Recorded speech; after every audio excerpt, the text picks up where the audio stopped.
आज से ठीक 22 साल पहले की बात है। अभी की तरह तब संसद का शीतकालीन सत्र चल रहा था।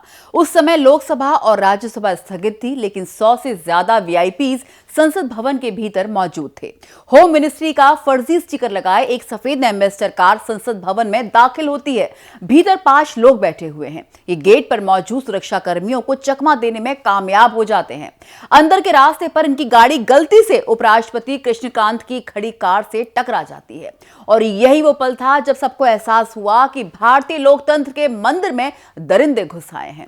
उस सफेद एम्बेसडर कार के भीतर AK-47 राइफलें, ग्रेनेड लॉन्चर्स, पिस्टल और हैंडगन्स का जखीरा था। पांचों ने बाहर निकलते ही गोलियां बरसानी शुरू कर दी। CPRF कांस्टेबल कमलेश कुमारी आतंकियों की गोली का पहला शिकार बनती हैं। अगले करीब 45 मिनट तक संसद परिसर जंग का मैदान बना रहा। उस हमले में सुरक्षा कर्मियों समेत 9 लोग मारे गए थे और 18 घायल हुए थे। गनीमत रही कि कोई सांसद इन आतंकियों का निशाना नहीं बना। आज इस एक्सप्लेनर में हम आपको बताएंगे कुछ पॉइंट्स के जरिए लोकतंत्र के मंदिर पर हुए सबसे बड़े हमले की पूरी कहानी। संसद की कार्यवाही स्थगित हुई करीब 40 मिनट हो चुके थे। तत्कालीन प्रधानमंत्री अटल बिहारी वाजपेयी, विपक्ष की नेता सोनिया गांधी समेत तमाम सांसद निकल चुके थे। हालांकि डिप्टी PM लाल कृष्ण आडवाणी और रक्षा राज्य मंत्री हरिन पाठक समेत 100 से ज्यादा सांसद भीतर मौजूद थे। सुबह करीब 11:15 बजे गृह मंत्रालय के स्टिकर वाली एक एम्बेसडर कार संसद भवन में दाखिल होती है। भीतर जैश-ए-मोहम्मद और लश्कर-ए-तैयबा के 5 आतंकवादी बैठे थे। तब तक इनकी भवन सुरक्षा बलों को इनकी भनक नहीं लगी थी। मेन बिल्डिंग की ओर बढ़ते हुए आतंकियों की गाड़ी गलती से उपराष्ट्रपति के काफिले के सामने आ गई। घबराहट में उनकी गाड़ी काफिले में चल रही एक सिक्योरिटी व्हीकल से टकरा गई। अब सबका ध्यान उनकी तरफ हो गया। आतंकी बाहर निकले और अंधाधुंध फायरिंग शुरू कर दी। उपराष्ट्रपति के गार्ड्स और सुरक्षा कर्मियों ने पलटवार किया।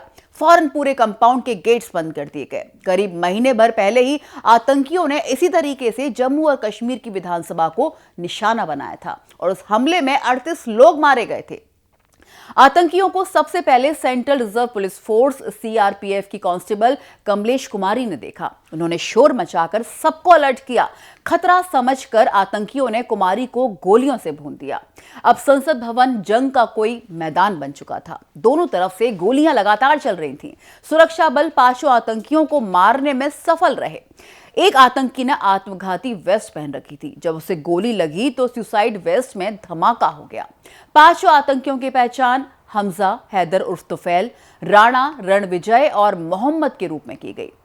संसद पर आतंकी हमले की जांच दिल्ली पुलिस ने की। आतंकियों को पाकिस्तान से गाइडेंस मिला था। भारत सरकार ने शुरू में लश्कर-ए-तैयबा और जैश-ए-मोहम्मद पर आरोप लगाया। हालांकि लश्कर ने किसी भी तरह की भूमिका से साफ इनकार किया।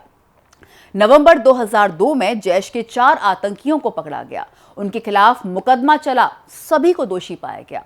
अफजल गुरु नाम के एक आरोपी को फांसी की सजा हुई और जैसे ही संसद में हमले की खबर नेताओं को मिलनी शुरू हुई, फोन घनघनाने लगे। सोनिया गांधी तब तक घर पहुंच चुकी थीं।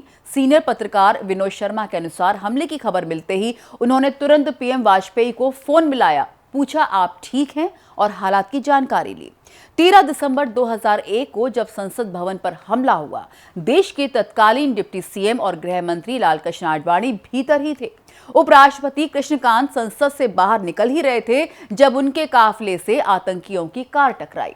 रिपोर्ट्स के अनुसार कई मंत्री और सांसद समेत 100 से ज्यादा VIPs उस समय संसद में मौजूद थे।